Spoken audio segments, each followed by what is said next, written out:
Hi everybody. All right, in this video we are going to look at a method for solving differential equations. Now remember, a differential equation is just an equation that includes the first derivative or maybe higher order derivatives like the second, third, fourth, however far you want to go. So here are some examples, and I showed you the different notations. So you see some using the prime symbols for the derivative, and then some using the dy over dx for the derivative. But basically, we're just starting with the derivative, and we're trying to figure out the original equation. So this honestly is not brand new. We've done this in the past when you learned how to find an antiderivative. What's different this time, though, is that the equation or the variables are mixed up. So this is kind of like implicit differentiation backwards. Okay. The equations are not written explicitly, meaning, solved for dy over dx in terms of a single variable. Like if you look at this example, it's dy over dx equals sine of x times y. So right now, the dy over dx is equal to an equation in terms of x and y, okay? So in order to solve this, we are going to integrate, but before we integrate, we have to separate the variables, okay? So the method that we're learning here is called separation of variables. The differential equation will usually be in this form, dy over dx equals f of x times g of y. So in order to solve it, we want to try to put it into this form. So we want gy dy on one side of the equal sign and f of x dx on the other side. So you're separating out the variables. Okay, now let's look at the example. A lot of times you can separate the variables by just cross multiplying.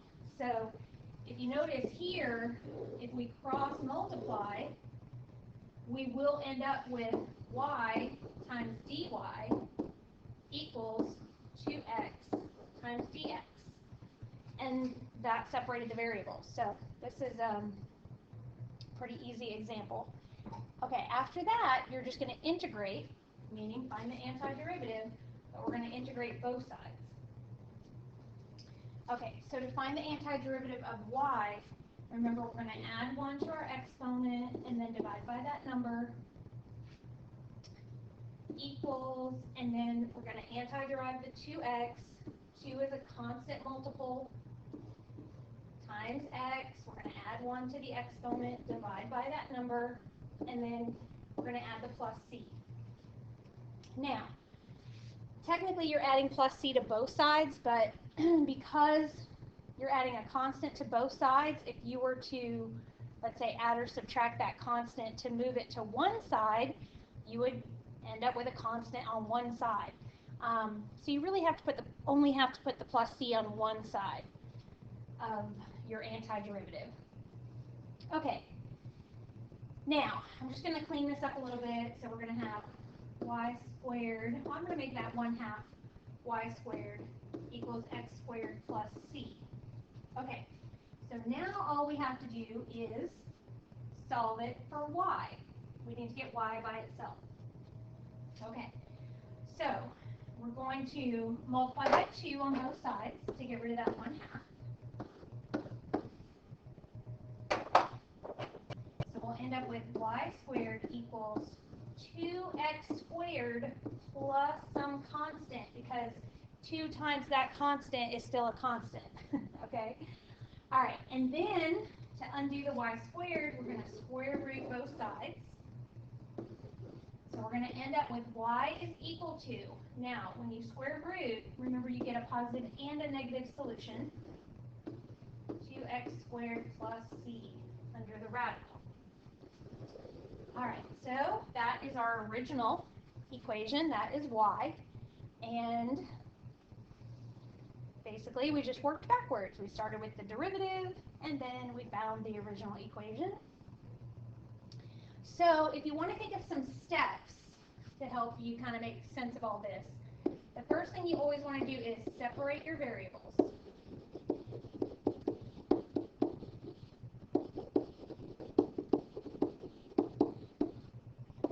And then step 2, you integrate both sides.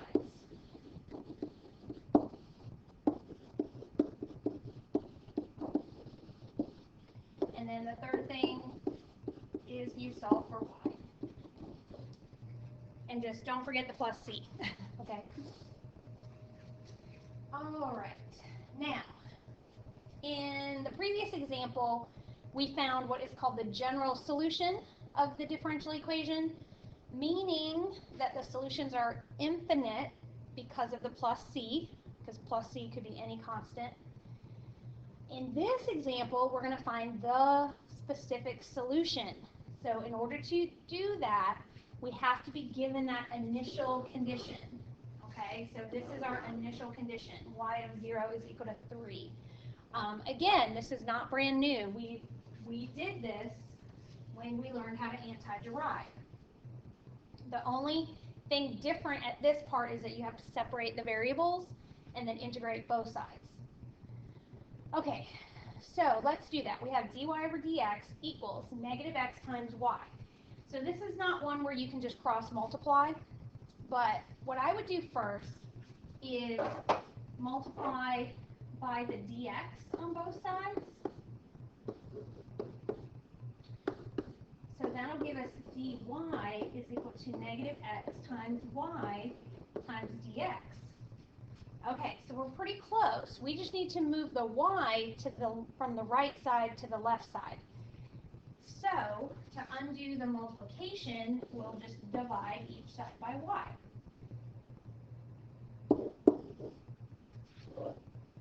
Okay, so we end up with,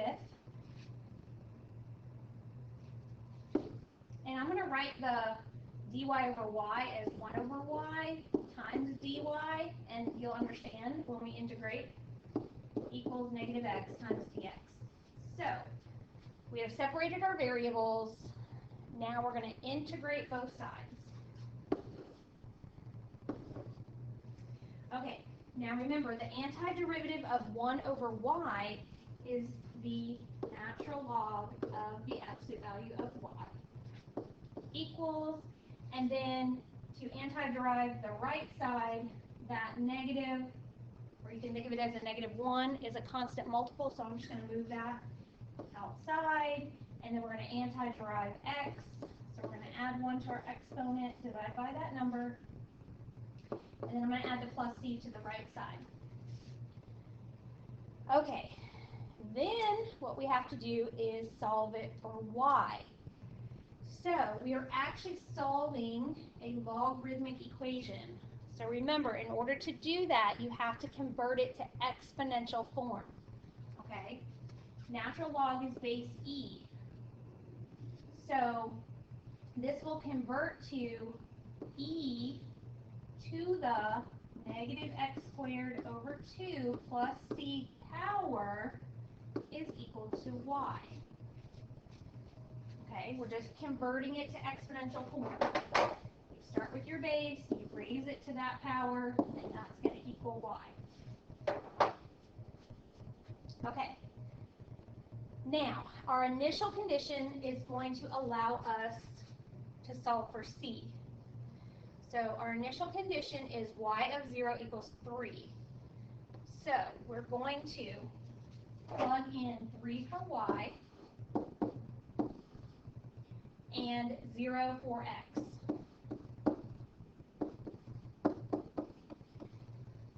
Okay, so we're going to end up with 3 is equal to e to the 0 power plus c, which means 3 is equal to e to the c power. Okay, how do we solve it for c? We are solving an exponential equation, so we have to use a logarithm, or just convert it to logarithmic form. Okay, this will end up being the natural log of 3 is equal to c. Okay? Or you can think of it like this. You're taking the natural log of each side. Natural log of e, that's going to undo itself. Okay, so you end up with natural log of 3 is equal to c. And then we're just going to plug that in to our antiderivative. And there is the specific solution of the differential equation. All right, so we're going to practice this some more in class. Thank you for watching. Have a good night.